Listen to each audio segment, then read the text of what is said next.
भावांनो, आपलं जसं साऊंडवरती प्रेम आहे ना, त्याच्यापेक्षा किती तर जास्त पटीनं गणपती बाप्पावरती प्रेम आहे. आणि गणपती बाप्पांचं गाणं एखाद्या क्वालिटी साऊंडवरती जर वाजलं, तो ऐकण्याचा आनंद विषयच नाही. तुम्हा सर्वांना अंगारकी संकष्टीच्या हार्दिक शुभेच्छा.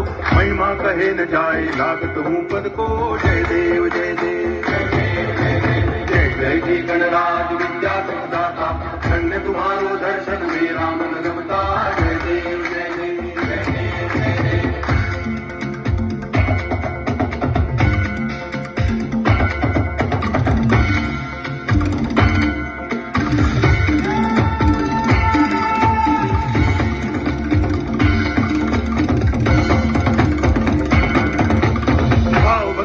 कोई शरणागत आवे संतति संपत्ति सब ही भरपूर पावे ऐसे तुम महाराज मोको अति भावे गोसावी नंदन नित दिन गुण गावे जय देव जय देव